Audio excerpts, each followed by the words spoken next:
great. I'm not going to pander to the audience, but I went to TED Active, paid $2,500 to hang out with rich, beautiful, post-high-tech people and listen to the talks on video in the desert.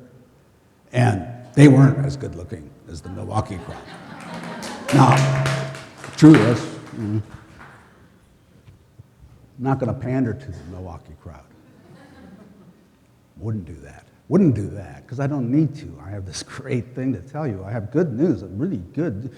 Boy, you guys talking about art. Thank you. I love it. It's just coming. It's coming. And it's interesting. I got really good things to tell you. But let's do something else first. No, let's not. I got 20 minutes. I got 20 minutes to somehow show you that it's possible to do things you never dreamt of, and it's coming at us from, of all places, software, technology. What is software? What is it? What's happening? Like the people that go, I went into software in 1976. I was a hippie, the guy nailed me. I don't know how he figured it. Maybe it was my Beatles t-shirt. Maybe it's that I woke up when I heard the chord from A Hard Day's Night, and that woke a generation, and we all started being different, and TV went to color, and everything started happening. The girls, you girls led us. Oh, you were so beautiful. I thought of you night and day. And you led us, and you screamed at the Beatles, and you cried, and you fainted. And why would you scream and cry and fainted in the Soviet Union, in Mexico City, in Milwaukee, in Chicago, in Seattle? Why would you scream and cry and faint? Because it was all too cool what was happening. We were being born. The species was coming to wakefulness. The music got good. The thinking got good, and the pot got good. Eventually. Legal in Seattle now, I can just say it. The pot's good in Seattle, I guess. I've had to be sober for a while. I went to their bar here, the business bar. Goes, come on in, have a drink, do some work. I'm like, what, are you kidding me? When I drink, I destroy everything. I don't drink to do work. Now, possibly with the legal stuff in Seattle, that might be a different thing. I don't know. Because software is very trippy, stony stuff. It's the stuff of hippies. I started getting into computers when I was in a writer's workshop at the University of Iowa, arguing with my parents about the draft, the Vietnam War, and length of hair in a young man. And my dad sat in his basement and listened to Yesterday while he died, right? And said goodbye to Nixon before he died. So he got in the generation too. And I got a whole Earth catalog, and I thought, this is so cool. And I read every word in this huge, enormous book. And I just checked. I was like, why did I always remember that as turning me on to computers? And I checked, and there was 400 articles in there about computers long before there was computers. That's because there was Stuart Brand long before there was computers, personal computers. But I left that thing. I go, someday I'm going to own a computer. And I thought that would be so cool, and I had no idea why, but there was a spirit pulling me toward that. I thought I was going to write words, but I ended up writing poetry that acted. That's what software is. But software's more. It's more than that. I went in there and I learned for x equals 1 to 10. Print, hello, Jim. Next x. Hello, Jim. Hello, Jim. Hello, Jim. Hello. Whoa! I can do anything. I bought this computer for my last $400 on my credit card. Radio Shack. 1978, 77. And I bought it. I asked the guy, what can you do with this computer? I was going to buy it no matter what he said. And he said, oh, you can do anything. You can do anything you want with that computer. And I go, that's great, really? Now, you might have to write some instructions for it. That sounds like fun. I took it home, went to my little spare bedroom, and started going for x equals 1 to 10, and I never, ever, ever came out of that bedroom. I have been there since. I dream, and I swim, and I live in logic. And the very first thing I saw on the computer was art. Computer, art, electronics, electronic arts. And someone started a company called Electronic Arts. I thought, that guy's my friend, Electronic Arts. Well, they're a little bit calcified. Some of these companies get calcified quick. But that was a beautiful idea and a beautiful name, and that's precisely what happened. Arts, computers, I could draw now. My brothers could draw the whole time. They're full-time artists. So if only I could draw, my taste was quite a bit better than theirs. I pretended. So I thought if I could draw, then I couldn't draw. Computer. computer, supported me, taught me to draw, let me turn photographs into working models. I can print sculpture now. What's the point of a computer if you don't use it to make art? If you don't use it to be human, if it doesn't amplify your presence, how cool to grow up in an era where I don't have to go anywhere to be everywhere. And that's literally who and how I am and how I live with my wife. She and I are everywhere to be all sorts of people in the world, and we're just there. We don't have to be anywhere. But I am glad I'm in Milwaukee, and I'm not going to pander to the audience. I am glad to be here because something is happening here, and I didn't quite say it right the other night at Agile software managers meeting I was speaking at. I said, you know, something's happening in Milwaukee, and I could smell it from O'Hare. And they laughed like that. And I thought, well, what's the problem? Oh, yeah, I forgot. Human functions are silly. Smelling. Oh, you someone fart? You know, I mean, yes, I can smell it. You can smell the vitality of Milwaukee. I go to China, you know, I'm like really enamored with China right now because, boy, something's happening in China. You go over to China, and those guys are just like the guys in Milwaukee, just like them. They're just the same culture. They speak English. They have been, what's going on? How come they're like sort of semi-American? How come they're doing software? And why would they invite me? And they see my gray hair, and they go, dude, literally. They go, dude, tell us what happened. How did it all get started? They want to know, unlike, say, the West Coast and the East Coast.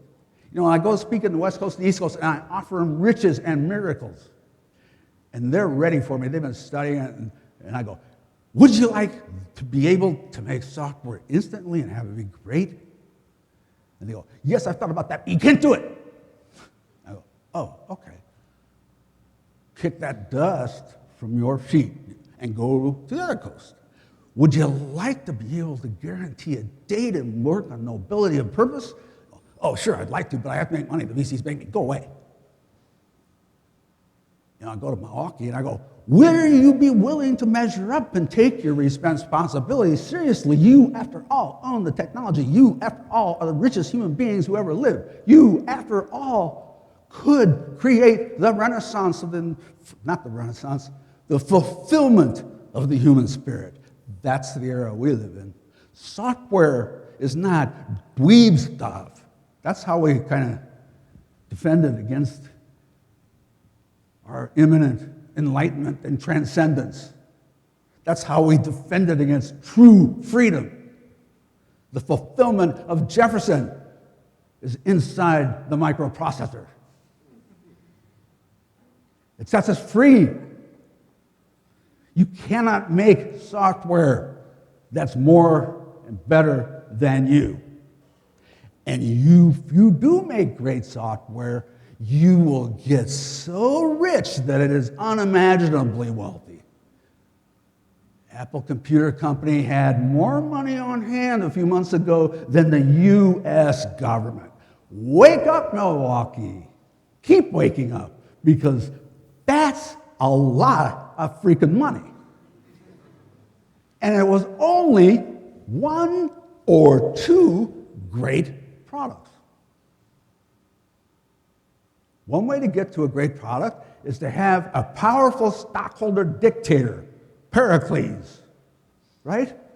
Athens, the great golden era of Athens, all of the stuff that formulates our consciousness, our happiness in our life today, right? Comes from the Periclean age, basically. And he died, it went away. Steve Jobs died, I don't know. Really, what happens while you're living, that's not such, it's a little, you're only alive, but I plan to be dead for a long time. I'm going to be dead for a good long while. So I'm strategizing my life based on what's going to happen after I die. Because if I was counting on it happening while I'm here, I'd have too short range of thinking, you know? The thing is, like, everybody dies. That's not really a surprise or a tragedy. Everybody dies. The tragedy is not everybody lives. Not everybody makes art. Well, I'll tell you what. I promise, and this is my really big first brag point, I'm a man that figured out how to ship software on time. Now, most of you guys aren't old enough to remember what a scandal, debacle, and a tragedy software was for the first 40 years of its existence. And it's not like I came along and fixed it, but all these guys were working on it. How come we can't ship? I can build a car. I can defeat an enemy in war. I can do all this stuff that's predictable using command and control. How come I can't make software on time? And I eventually got hired into Microsoft. And by the way, I'm also the guy that turned down the job offer from Bill directly when there was 20 people there. That was wife number one. Didn't want to move. I'm like, well, you're okay. She's wife number one. Hello, like you meet my future ex-wife. Because I moved eventually and I went to Microsoft. But by that time they had 5,000 people there. And they were only making $3 million a day. They're ready. It was Windows 95. It was the peak of Microsoft. Just like we're having the peak of Apple. In those days, Apple gave us a call. And we said, sure, we'll give you $125 million in a bag tomorrow. I'll be there on an airplane. And keep you going because you're the weakest competitor on earth. And we need some competitor. That deal went down. Doesn't get remembered too much. Steve Jobs and Bill Gates talking. Mr. Gates, is there something that Mr. Jobs has that you want? He goes, boy, I would give a fair portion of my net worth for his taste. And I was like, boy, Bill, you got that right. You have no taste. He had no taste. He had no taste. Why do you think he had so much money? I mean, money, it's really beautiful stuff, but Bill was just really smart guy. I learned a lot from Bill Gates. He didn't learn enough from me, though, because I could have taught him how to do art. I did, at his company, get a job in this messy, in the bastion of where it started, their languages, programming tools group. I loved the program. I got there, Bill says, Jim, welcome to Microsoft, sends me mail. And I want you to know that your group really pisses me off, and you're the stupidest guys in the company. I went, man, I just walked in. No, we're the students. Yeah, that's Microsoft. We're going to hold you accountable from the get-go. So I was a deer in the headlights, I didn't know what to do. There's 200 people, all of them multimillionaires. None of them making the right product. I knew that. I knew how to do the software. I just didn't have the courage. And art is not about talent. Art is about courage. And courage is not something that descends from on high. Courage is making wise choices while you're feeling afraid. And all due respect to the innovation ideas and stuff, my sense of innovation, and I've been involved in a bunch, is you got to be brave enough to say the ridiculous. But don't pander to the audience. Milwaukee, I went to the 100 people startup last night. 100 people, 100 startups, and I spoke to those guys. There are people that are talked to, right? Because they got out of the trap. They're doing the thing. We all want to do our own career. If only we could get enough money. That's usually the story. Or if only we could set ourselves free. If I just had one paycheck. Those are all stories. The 100, 200 people at that meeting could tell you that's a story. They don't have any money either. And you know what else? Angel investors are not really angels. And venture capitalists are really just, this is business hardcore stuff. There's all that stuff. Beware of owning intellectual property. Beware of that stuff. It's all a little alarming to me now that I got rich off it. I got rich by learning how to ship software on time, and then I took all that money and I said, now, how do we make it great? That's all I wanted to do was make great software on time. Is that asking too much? No. However, we put a team in a lab to find out how to be great. One team in a lab. Starting in 1995, my wife and partner and totally collaborator, don't bother trying to balance work and life, get married. It's the only solution. Took 3 wives. Its third version is always the one that makes you rich and happy. It's a software principle, but the software is speaking to us. The software is Jefferson. The software is Isaac Newton. The software, we are the fruit of the Enlightenment. Just try that on. Pretend I'm telling you the truth, because I've been studying it. What makes people, look, it's not all show. Some of it's true. I got another 10 minutes. Actually, 5 minutes. I got 5 minutes to convince you this is true. People in the lab, what makes them work? What makes them work? What's making them work?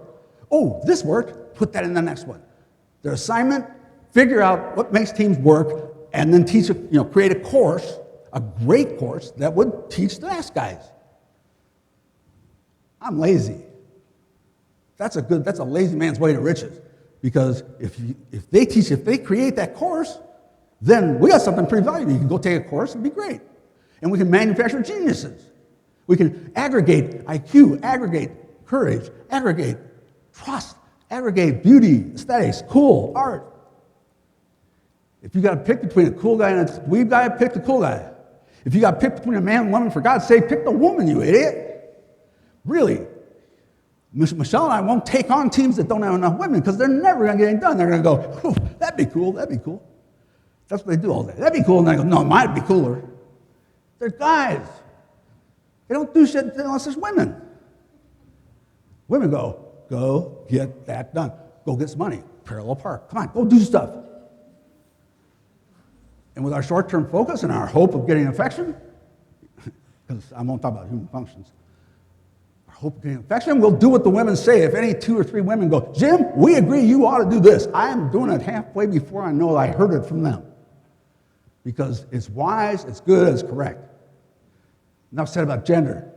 Diversity, we watched it over and over and over. If there's black people and they're free to play, you're going to have some damn spirit and soul in your honky's world. So do you want it or not? You guys seem to want it in Milwaukee. They have trouble with it in Seattle. And I'm sick of it because I've seen it. I saw it at this one company. What we do is we boot people. We give them code, and this code creates interactions, okay? You get to say your feelings. You get to decide, different things that make teams close. The only way your team's going to be great is if it's greater than the software it's trying to make. It's got to be more civilized. It's got to be transcendently good. If you have a team that loves one another effectively, everybody will say their scary ideas. You're not going to have any introvert and extrovert problems. And children? You don't need I need child care. It's true, you need child care. Your children need to be caring for you because they have the solutions. Bring your children to work. Bring your children to work, right into the work, and figure out how to take care of them. Anyway, incrementally, 1,000 teams, 10,000 people working on this course that will teach you how to be great. And it popped, it works, it's done. We've detached it from ourselves. People can do it, and we're getting it, we're on the next stage of the boot. And the next stage of the boot is beginning here in Milwaukee. I kid you not. I will not pander to this audience, sincerely. I will tell you that you invited me here, my friend Tim Balin out in the audience. All these people say, yeah, sure, come, because you're not on the coast. And I start talking to you, and you start about 5-10% behind of up-to-dateness, no offense. I'm a Chicago, Iowa boy. I know all about it. Goes in waves, and they cancel each other out, and then crossing back and forth the country. But here, people go, what are you saying? Tell me more. Really? No kidding. So you start out a little slower, but you get closer. You don't mind getting close. And we have to get very close. I have to get close enough to you to where you look at me, and you see me in ways I can't see myself because we're awful at seeing ourselves. If you want to make a world where people love one another, you make sure they can't see themselves. Because they got to get close enough to someone, and gentle enough in spirit, and willing enough, and well-intentioned enough to go, what's wrong with me? What is wrong with me? Why on earth would I have hurt my own child? Why on earth would I cause a war? Why on earth would I resist a great idea? What is wrong with me? Can you help me? Will you help me? That's a protocol. Will you help me? That's a protocol. Other findings. Unanimity precedes action. Majority rule is a tired, broken system. Do not implement it at work at pain of death. Unanimity is quick, easy, and nobody can say they thought it was a bad idea to begin with. And if you give them the right to say no, they won't say it if it means actually stopping. And if they do want to stop it, They have to come up with the next best idea. Decide a protocol. Feedback is noise that's unregulated. Take critical input. People tell you what they like about what you've done, how to make it a 10. That's the only thing that's of interest. That's a protocol. 11 protocols and 11 commitments. I commit to engage when present. And another one. I commit to know and disclose what I want and what I feel and what I think. And good is what you fulfill. It's what when you get what you want. That's good, right? That's what the iPhone is. It was good. That was good. That's good. I can type. That's good. I can get on the web. Great is when there's abundant good. Abundant good. Great. That's what Apple became, and they're bigger than the U.S. government. But that's low bar. That's a low bar. Come on, an iPhone? That's the best we can do in the greatest fulfillment of the trajectory of human history here in this rich, rich age in Milwaukee?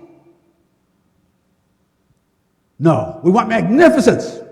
Magnificence is abundant greatness, and I won't sleep and I won't be dead until it's happening.